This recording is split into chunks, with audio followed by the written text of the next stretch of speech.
मस्तिष्क जो है वो आप लोग ऑलरेडी जान रहे हैं कि मस्तिष्क चारों ओर दोहरा झिल्ली का आवरण है। ठीक है, दोहरा माने दोबारा, दो बार, एक बार और झिल्ली है और एक बार और। ये तो आपको फैक्ट मालूम हो गया। अब मस्तिष्क के 3 भाग होते हैं मुख्यतः। 3 भाग वो कौन कौन होता है? वो 3 भाग होता है आपका 3 भाग होता है अग्र मस्तिष्क, मध्य मस्तिष्क और पश्चिम मस्तिष्क। ठीक है, अब अग्र मस्तिष्क को ही प्रमस्तिष्क बोला जाता है। क्या? प्रमस्तिष्क। मध्य मस्तिष्क को अनुमस्तिष्क और पश्चिम मस्तिष्क को पश्चिम मस्तिष्क। तो कभी कभी एग्जाम में पूछ लिया जाता है कि मस्तिष्क के किस भाग को प्रमस्तिष्क या अग्र मस्तिष्क बोला जाता है? तो मस्तिष्क के सबसे पहले वाले भाग को प्रमस्तिष्क बोला जाता है, या प्रमस्तिष्क को ही अग्र मस्तिष्क बोला जाता है, या अग्र मस्तिष्क को ही प्रमस्तिष्क बोला जाता है। यह दिमाग का सबसे बड़ा एवं सबसे विकसित भाग है। तो आपको दोनों याद रखना होगा, अग्र मस्तिष्क भी और प्रमस्तिष्क भी, क्योंकि पूछता है एग्जाम में कि दिमाग का सबसे बड़ा भाग कौन होता है। तो सबको याद रखता है, सभी विद्यार्थी याद रखते हैं अग्र मस्तिष्क, लेकिन दे दिया प्रम मस्तिष्क। तो आपको याद रखना है कि प्रम मस्तिष्क भी दिमाग का अग्र मस्तिष्क को ही प्रम मस्तिष्क बोलते हैं, इसलिए दोनों नाम याद रखना जरूरी है। यह 9/10 भाग, यानी पूरे ब्रेन का 9/10 भाग जो है इसी में होता है। किस में? अग्र मस्तिष्क या प्रम मस्तिष्क में।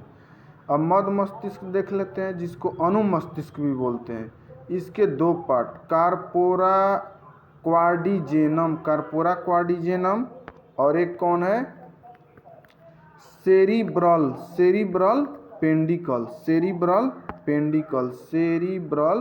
पेंडिकल। ठीक है, दिख रहा है साफ साफ? सेरिब्रल पेंडिकल दिख रहा है ना? हाँ। अब उसके बाद आते हैं क्या चीज़ पे हम? तो पश्चिम मस्तिष्क के 2 भाग, सेरिबेलम और एक मेडुला ऑब्लिंगेटा। यह जो है दिमाग का सबसे पिछले भाग का सबसे पिछला भाग है, यानी सबसे पिछला भाग पश्चिम मस्तिष्क है, इसका सबसे पिछला भाग मेडुला ऑब्लिंगेटा। सेरिबेलम जो है ना, यही शराब से प्रभावित है। जो व्यक्ति शराब पीता है, उल्टा पुल्टा बोलता है, तो इससे प्रभावित जो होता है सेरिबेलम होता है। ठीक है, अब आइए देखते हैं अग्र मस्तिष्क को 2 पार्ट में बांटा गया, सेरिब्रम और डाई एनसीफेनॉल, सेरिब्रम और डाई एनसीफेनॉल। अब डाई एनसीफेनॉल को 2 पार्ट में, थैलेमस और हाइपोथैलेमस। उम्मीद करते हैं कि वीडियो समझ में आ गया होगा। अब मान लीजिए कहीं भी एग्जाम में कुछ आपसे पूछा जाता है कि निम्नलिखित में से कौन सा दिमाग का अग्र भाग है, या पश्च भाग है, या मध्य भाग है तो आप इस डायग्राम के माध्यम से सदैव बता सकते हैं। सदैव जैसे पूछता है कि हाइपोथैलेमस जो है मस्तिष्क का कौन सा भाग है? तो अग्रभाग। थैलेमस अग्रभाग, यानी ये सब का है अग्रभाग के उदाहरण हैं, अग्रभाग हैं। ये जो है बीच वाले मध्य भाग, ये पश्च भाग, यानी सबसे पीछे का। ठीक है, उम्मीद कर रहे हैं कि ये समझ गए होंगे। तो चलिए ऐसा ही कंटेंट पाने के लिए हमारे वीडियो के साथ बने रहें।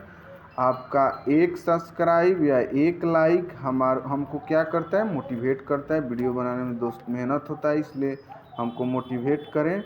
मेरे चैनल को सब्सक्राइब करें और देखते रहें। सदैव आपकी कोई भी एग्ज़ाम जो है एकदम निपुणता से निकले, कोई लेकिन परंतु का बात नहीं है। जो भी टॉपिक पे आगे वीडियो चाहते हैं कमेंट कीजिएगा, हम ऐसे वीडियो पर डे डालते